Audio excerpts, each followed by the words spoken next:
What's going on? What's going on? We got a little bit of a late night edition of the Dog Food Radio. It's super late because I ain't even adjust my watch, but that's all right. We're gonna go ahead and get it in. A lot of news happened over the weekend, and not really gonna be the subject of today's conversation. Um, Title of the show is "Do Not Let Them Move the Goalposts." Now, what do I mean by that? So you obviously had the Miles Garrett. Uh, he wanted out tour and all of that, and then he just got signed. Okay, well, that's great because essentially you're not entering a rebuild year. Now, if you think about Kevin Stefanski, Andrew Berry, what they inherited a young team with a young quarterback in Baker Mayfield, a young running back coming into his prime, Nick Chubb. You got a pass rusher in Miles Garrett. You had Denzel Ward, and I think they had just drafted the linebacker, JLK. So you had the pieces in place. Now, I want you to think about all of the public drama that has gone on in the media in the last 5 seasons. You had the Odell Beckham drama where the video comes out and, that's a whole thing. And obviously it did something to the locker room where it was split and they gave him up for nothing. They just let him walk for nothing. That was very public. That was in the media. That was number one. Obviously, you had the Baker Mayfield thing that played out the way it did. That was number two. Remember the Jadeveon Clowney? He went to the media and was talking about, oh, they're showing favoritism, blah, blah, blah. That was very public. Then you had this Myles Garrett situation where he goes on a media tour and he's trying to get out of the paint, and then it gets resolved. And then I believe a couple of months ago, you had the Deshaun Watson. There was some hit piece, some article that comes out, and they talking about the locker room was this, the locker room was that. And it's just interesting to me that this particular organization can't keep their drama behind closed doors. Everything that's dramatic, well, I'm not going to say everything because obviously I don't know everything, but a lot of things every season tend to be in the forefront rather than being able to handle your business behind closed doors, which to me is evidence why the team goes 3-14. And if you followed this show, if you followed the Fanatical L's for a while, you know I'm one of the main proponents of firing Kevin Stefanski because I don't think he's a leader. I think if you look at his track record, yeah, he's got 2 Coach of the Year's awards, but what does that really mean? Because they don't give that to the Super Bowl champions. So it really doesn't mean anything. It's kind of like the MVP. The MVP really doesn't mean anything. MVP should go to whoever wins the Super Bowl, but that's not what happens. So you think about all of that public drama, and most recently it was the Myles Garrett drama. They got that resolved. It seems as though the narrative is starting to be crafted to where, hey, we're riding the ship, and if they only win 4 games next year, 6 games next year, but it's exciting and it looks good, people are going to be content with that. That's moving the goalposts. It's moving the goalposts because for the last 2 or 3 years, what we've heard from everybody is that this team is one quarterback away. They're quarterback away. All they need is a quarterback. And obviously, y'all know what happened with Baker Mayfield. Obviously, you know what happened with Deshaun Watson. They got the number 2 pick of the draft. Your quarterback issues should be solved with this particular draft. They talked about it one show a couple of weeks ago where the Browns have only selected a quarterback in the top 10 or 5 like 3 times or something like that. It's a very low number. And they shouldn't be trying to trade back. They shouldn't be doing that. If you got a quarterback, they say Kevin Stefanski's his quarterback whisperer. He should be able to identify a quarterback in this draft with the number 2 pick that he can use, that he can win. They say this draft is loaded with running back talent. That's what they say. Now, in the event that they don't sign Chubb or they do bring him back, you're going to need to draft a running back, a bell cow, a number 1 back. So you're talking about probably a rookie quarterback.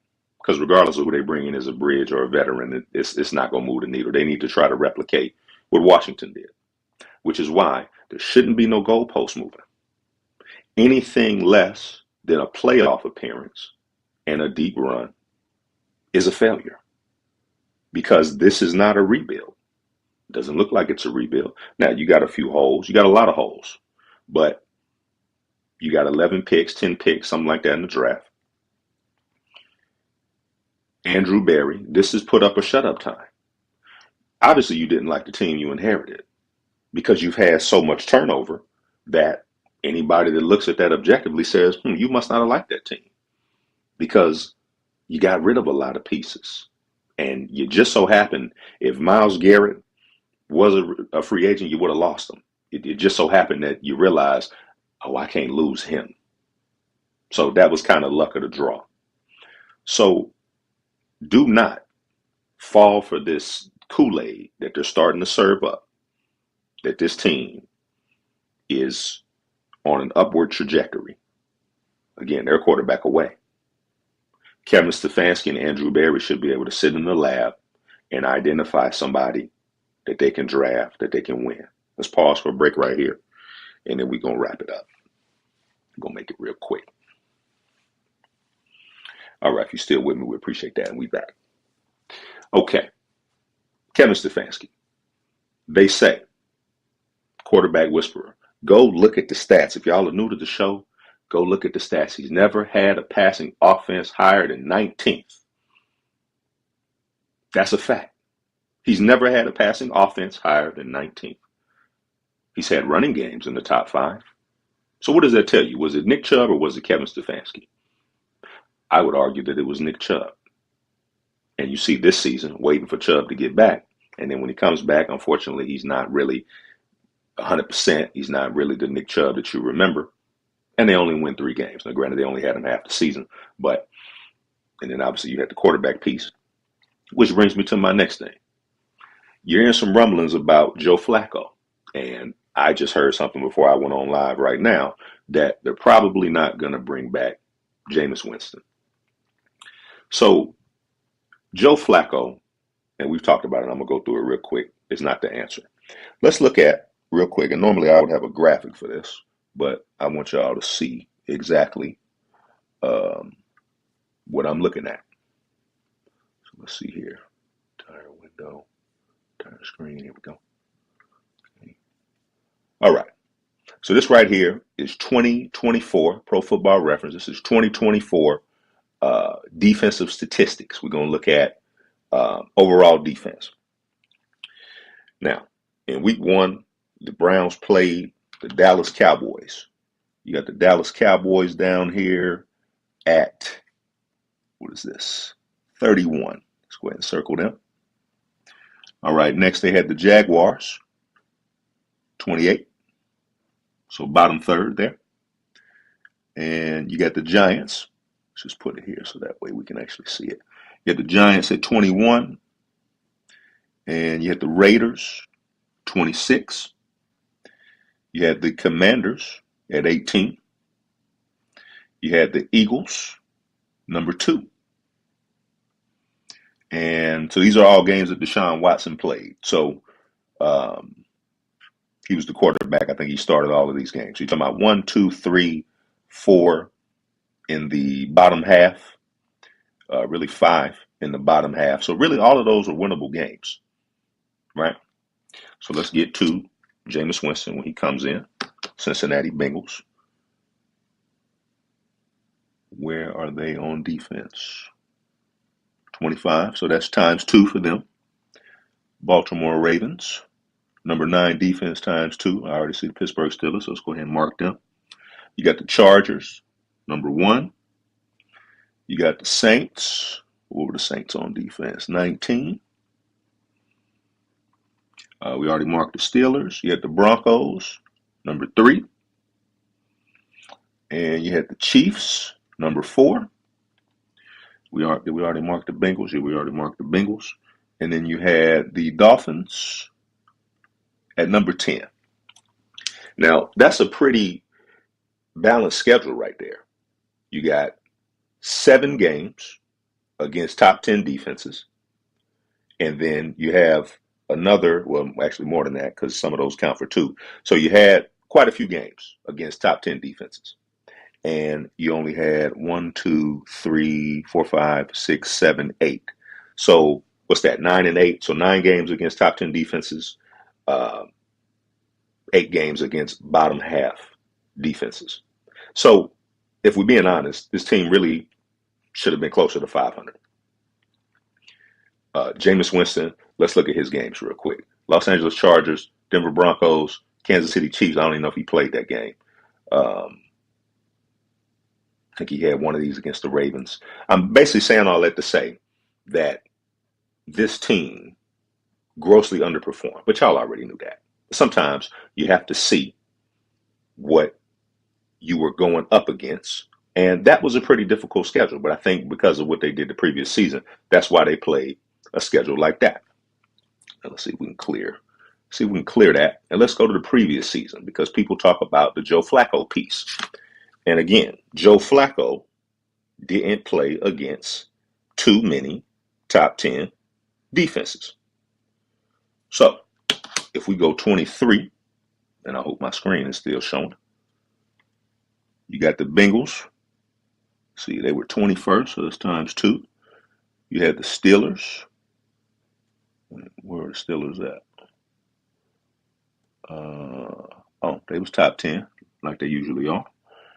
You got the Titans, 16. Ravens, number 1, that's twice. 49ers, number 3. Indianapolis Colts. I'm almost certain they didn't play 9 top 10 teams in defense the previous season. See, there's your Seahawks there. Arizona Cardinals. Baltimore Ravens, we already marked them. Pittsburgh Steelers, we already marked them. Denver Broncos. Down here, 27. Rams. Where were your Rams at? Rams. No, I think now we're getting into the Flacco games. So Flacco, 19, the Rams. Jaguars, 17. Chicago Bears. What were the Bears? 20. Houston Texans. I know they were missing some of their starters that game. 11. New York Jets. Where the Jets? 12.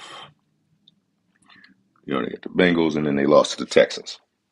So based on what I'm looking at here, Flacco played against the Texans in the regular season, played against the Jets in the regular season, played against the Bears in the regular season, the Jaguars in the regular season, the Rams, and I want to say his first game was against the Broncos. And where were the Broncos at? So the highest ranked team defensively was the Texans or the Jets. So that 23 season was a little bit fluky. I hate to say it, but it was a little bit fluky because they didn't play against the same level of defenses that they played against last season. And again, when you think about the Chiefs, you think about the Patriots when they went on their run.